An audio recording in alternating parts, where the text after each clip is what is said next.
Kembali lagi di segmen ngobrol santai. Gimana kabarnya?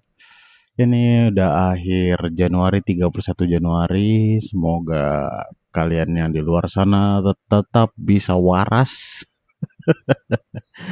karena hidup tidak pernah tidak berat, men, gitu. Jadi biasakan dirimu. Jadi gua lagi pengen bahas soal menurut gua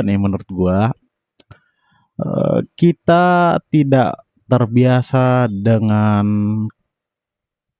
kejujuran menurut gua ya. Karena kita tuh belum siap untuk menerima kejujuran sih kalau menurut gua ya. Karena di lingkungan yang penuh dengan sopan santun ini gitu. Kejujuran yang pahit itu seringkali dianggap tidak sopan, kurang ajar, dan bertolak belakang dengan norma-norma yang sudah ada. Dan menurut gua kejujuran sebenarnya gak apa-apa sih menurut gua, karena mau sampai kapan sih kita harus hidup dengan berpura-pura, men, gitu loh. Kadang lihat foto waktu zaman dulu nih gitu kan. Gue lihat foto gue waktu SMA atau waktu awal-awal kuliah gitu kan. Anjing jelek banget stylenya. Perasaan dulu cewek gue muji gue ada gitu. Di situ gue sadar ternyata cewek gue kayaknya nggak jujur deh dulu, dia kayaknya pengen nyenangin gue aja atau mungkin dia nggak enak ngomongnya gitu. Karena terkadang kalau kita tidak jujur itu bisa menyesatkan loh gitu. Lu punya nggak sih teman yang mungkin lu sering puji-puji padahal sebenarnya dia nggak perlu dipuji juga, dan itu membuat dia percaya kalau yang dia lakukan itu selalu benar, membentuk kepribadiannya sangat, membuat orang-orang lain kesal karena dia percaya dirinya benar gitu. Soalnya gue punya teman yang memang orangnya nih dia tuh gak pernah dibantah. Sebenarnya dulu mungkin pernah, cuman orang udah di fase males ngebantah karena orang-orang tahu gak ada gunanya ngebantah dia, dan ya udah iyain aja. Lu tau gak sih, lu pasti punya ada temen yang memang diiyain doang gitu, iyain aja udah, iyain aja gitu loh. Karena males ribet gitu loh. Dan orang-orang yang biasa diiyain ini menurut gue ya, secara percaya diri dia orangnya pede banget walaupun itu yang dia lakukan sebenarnya nggak benar gitu. Cuman dia pede dan ngerasa kalau yang dia lakuin itu benar, dan menurut gue itu bahaya. Itu bahaya banget gitu loh. Dan kenapa kita harus mempertahankan ini semua hanya untuk sopan santun, tata krama, ini bisa jadi bencana loh. Gini ya, orang-orang yang kayak gini mungkin kalau di pertemanan ya udah sih masih bisa dimaklumin, kayak ya udah sih ya dia bakal kayak gitu loh, ya udah cukup dimaklumin doang gitu kan. Cuman bayangin suatu saat dia menjabat suatu posisi yang vital, lu bayangin gimana orangnya jadinya, lu bayangin keputusan-keputusan apa yang bakal dia lakukan gitu loh. Mungkin terdengar sepele ketika lu ngiyain di tongkrongan doang, cuman kita nggak tahu dampaknya ketika dia diberi posisi vital, men, gitu, itu bahaya gitu. Karena dia nggak tahu kalau selama ini dirinya itu ada salah, dia nggak tahu kalau selama ini dilakuin itu belum tentu betul, cuman karena orang mengiya-iyakan aja dia jadi merasa dirinya benar, dia merasa apa yang dijalaninya itu udah di jalan yang benar, hingga pada akhirnya itu menjadi kepribadian yang dia percayai sampai berpuluh-puluh tahun ke depannya gitu loh.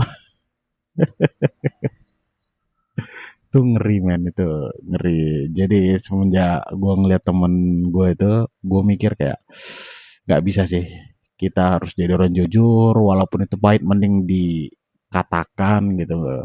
Stop menjadi yes man gitu. Jujur gue udah banyak cut off temen yang yes man, gue nggak butuh mereka karena gue nggak bakal bisa berkembang kalau gue di lingkungan yes man, you know. Gue butuh temen yang memang ketika gue salah ya maki gue, ketika gue bener ya ya sampaikan kalau gue bener gitu loh. Jadi gue nggak butuh kepalsuan, gue cuman butuh orang-orang jujur di sekitar gue sih. Karena gue nggak mau terjebak dalam terjebak di pusaran-pusaran kata-kata iya, kata-kata pujian, nggak, gue nggak mau terjebak di situ.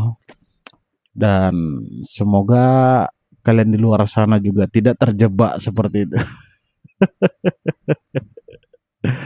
Kalau lu nonton Idol, lu tahu Soleh Solihun kan anjir itu banyak yang hate. Padahal dia mah cuman ngomong jujur doang, dia ngomong jujur, cuman banyak orang yang anggap itu ujaran kebencian, itu penghinaan. Kagak, dia cuman ngomong jujur dan dia juga pengamat musik, dia jurnalis musik. Ya, dia cuman komentar musik, komentar vokal, ya komentar pembawaan panggung secara jujur gitu loh. Dia jujur men, dia cuma jadi orang jujur dan lu benci itu gitu. Come on, kita butuh banyak orang jujur loh. Karena kayak yang gue ceritain tadi tuh, lu kebiasaan iyain orang itu dampaknya sangat buruk men gitu. Gue punya salah satu temen yang kayak gitu dan gue udah lihat langsung gimana kepribadian orang yang biasa diiyain mulu aji gitu. Ngeri men, sumpah gue gak kebayang kalau gue jadi orang seperti dia. Gue gak kebayang kalau punya keluarga seperti dia, dan gue gak kebayang kalau suatu saat anak gue jadi orang seperti dia. Oh hell nah, itu serem men. Atau mungkin kalian kalau mungkin punya teman yang biasa iya iya iya doang, kalian perlu tes deh kayaknya. Dalam artian ya maybe lakuin suatu kesalahan dengan sengaja, lu lihat respon teman lu apakah mereka akan tetap yes man gitu, atau mereka akan memberikan saran, atau mereka akan memarahimu. Itu kayaknya perlu dilakuin deh untuk seleksi temen gitu. Karena eh, terlalu banyak diiyain itu bener-bener racun banget. Aduh, gua nggak kebayang semua itu, ngeri ngeri ngeri ngeri ngeri ngeri. Semoga kalian paham maksud gua gitu.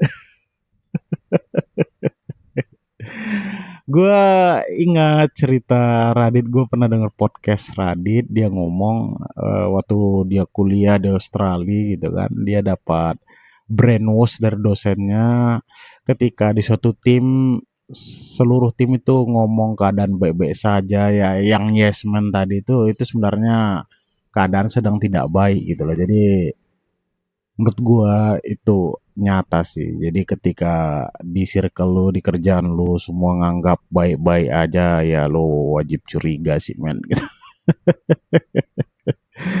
Lu wajib curiga, lu harus tahu apa yang sebenarnya terjadi gitu supaya lu tidak di jalan yang salah gitu.